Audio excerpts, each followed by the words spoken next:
Buskangtalni 5 Oktober ni simi bebak rungno phioknani bagai tangputang naharka haste hapa koktuma thumnai rokni panda khlai saka rung mantri Ratanlal Nath Buskangtalo bebak rungno phiok jakphano bemarno kitinge raida bosanam jakha rungno ko salo 50% rung phurungnai rok thangnani nangnai online ni bisingti class khlaijagai tongphano rung surungnai rok sakmuchung tino rungno ko thangai bo mannai fia nokni ma phano tlangai haikeba borokni suijak blai rokno phunukmani yakulono rungno ko haprijaknai hini Saka rung mantri ei rungnok sapsutra khlai toninani sanitize temperature amjungnani nok khoboi kubuni nangkukmani mani khini bo yafarjaknai rungnok hini saka rung mantri Ratanlal Nath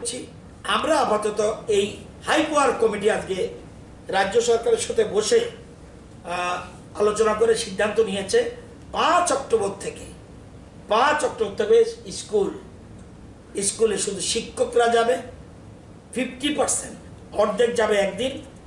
দ্বিতীয় দিন যাবে আরেক অর্ধেক 50% teacher আগের দিন যাবে পরের দিন যাবে আরেকটা 50% টিচার এরকমভাবে তারা ঠিক করবে এবং শুধু এটা নয় সেখানে গিয়ে আমরা উইলিংলি মানে যে এই যে 9, 10, 11, 12 যারা ভলান্টারিলি অর্থাৎ ইচ্ছা অনুযায়ী টিচাররা থাকবে তাদের কাছে কোনো রকম কিছু জানতে চাইলে ছাত্ররা আসতে পারবে স্কুলে কিন্তু সেই ক্ষেত্রে অবশ্যই গার্জিয়ানের কনসেন্ট লেটার নিয়ে আসতে হবে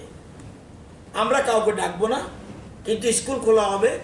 এবং সেখান থেকে অনলাইনে যা যা করার টিচাররা করবে কিন্তু স্টুডেন্ট যদি আসতে চায় স্টুডেন্টের বিরাট অংশ স্কুলে আসার জন্য উদ্গ্রীব অন্যান্য রাজ্য করছে তবু আমরা করছি না 5 তারিখ থেকে আমরা এগুলি টিচাররা 50% যাবে উইথ কনসেন্ট যদি চিঠি আনে সেই গার্জিয়ান যেমন আসামে করেছে অনেক স্টুডেন্ট আসে না বাট স্কুল খোলা রেখেছে তো আমরা এরকম করতে যাচ্ছি 5 অক্টোবর থেকে এবং সেখানে যেন স্বাস্থ্যবিধি মেনে সেখানে আজকের মিটিংয়ে ডাইরেক্টর হেলথও ছিলেন এবং স্ক্রিনিং মেশিন করার জন্য আমরা স্কুল কর্তৃপক্ষকে টাকা দিয়ে দিয়েছি এবং তারা স্যানিটাইজ করে সব কিছু মেনটেন করে করবে 5 তারিখ থেকে স্কুল খোলা হচ্ছে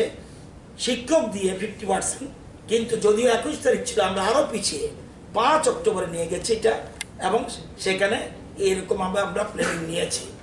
এবং আজকে হাই পাওয়ার কমিটি বসেই এই সিদ্ধান্ত করেছে।